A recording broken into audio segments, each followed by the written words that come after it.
जनता party के राष्ट्रीय अध्यक्ष स्वामी प्रसाद मौर्य ने मनरेगा में दी जा रही असमय और कम मजदूरी पर सवाल खड़े किए हैं।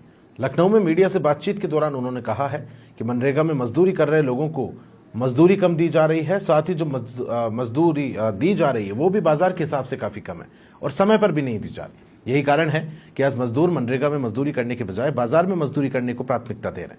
वहीं 69,000 शिक्षक भर्ती को लेकर भी उन्होंने अपनी बात रखी। इन्हीं सब बातों को लेकर समाचार प्लस संवाददाता जय त्रिपाठी ने स्वामी प्रसाद मौर्य से खास बातचीत की। अपनी जनता पार्टी के राष्ट्रीय अध्यक्ष स्वामी प्रसाद मौर्य जी हमारे साथ हैं। आइए उनसे चर्चा करें। सर, जिस तरीके से मनरेगा को लेकर जिससे आय को लेकर धांधलीबाजी चल रही, उसको लेकर आज आप मीडिया से रूबरू हो रहे हैं, क्या कहना चाहेंगे मनरेगा की मजदूरी के लेकर? देखिए, कुल लगभग 27 करोड़ से ज्यादा पूरे देश में मनरेगा मजदूर है। उत्तर प्रदेश में भी इस तरीके से लगभग 2 करोड़ 32 लाख से भी अधिक मनरेगा मजदूर हैं, जबकि मात्र 1 करोड़ 18 लाख मजदूरों को ही मजदूरी मिल रही है और उसमें भी बड़े पैमाने पर उनके श्रम का शोषण हो रहा है। श्रम विभाग जो समय समय पर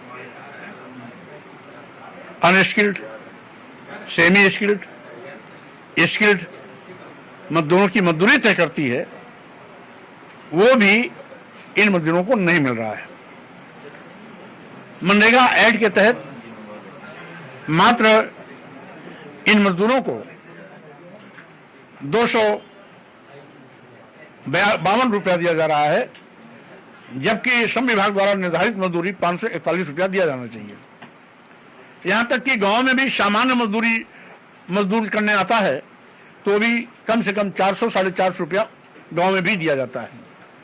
तो मनरेगा मजदूरों को 252 रुपया क्यों?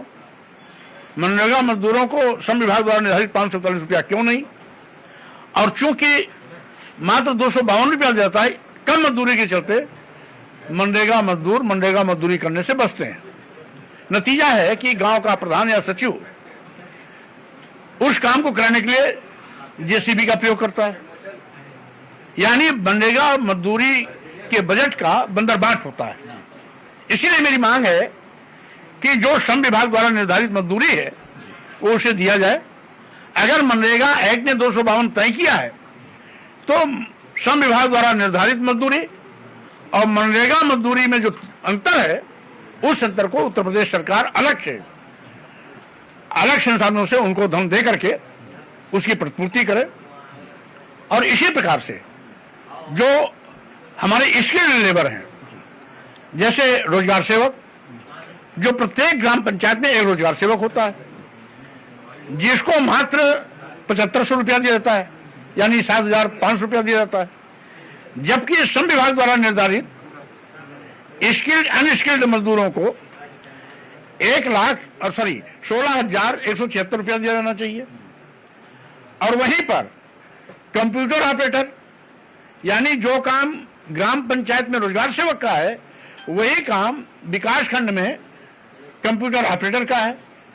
कंप्यूटर ऑपरेटर को मात्र 11,000 दिया जाता है, जबकि श्रम विभाग द्वारा स्किल्ड मजदूरी के हिसाब से उसको 19,320 रुपया मिलना चाहिए। यानी ये भेदभाव क्यों? जब भारत सरकार की महत्वाकांक्षी योजना है और राइट टू एड के तहत ये योजना चलाई गई कि इस मनरेगा की योजना के माध्यम से ग्रामीण क्षेत्र के मजदूरों को पोषित किया जाएगा, तो उनके श्रम का शोषण क्यों हो रहा है? इसीलिए मेरी मांग है कि श्रम विभाग द्वारा निर्धारित मजदूरी मनरेगा मजदूरों को दिया जाए। बजट में जो अंतर आ रहा है मनरेगा एक्ट के तहत तय की गई मजदूरी में और श्रम विभाग द्वारा तय की गई मजदूरी में जो अंतर है, प्रदेश सरकारें उसको अपने अन्य संसाधनों से मीट आउट करें। बहुत बहुत धन्यवाद। तो अभी आप देख रहे थे हमारे अध्यक्ष स्वामी प्रसाद मौर्य जो, जिन्होंने बताया किस तरीके से मनरेगा के मजदूरों की जो सही है उसको मिलना चाहिए। वहीं अगर बिहार चुनाव को लेकर वोट चोर की बात पर भी वो साफ कहते हुए नजर आ रहे हैं कि जिस तरीके आरोप उस पर कहीं न कहीं आगे आने वाले चुनाव में देखने को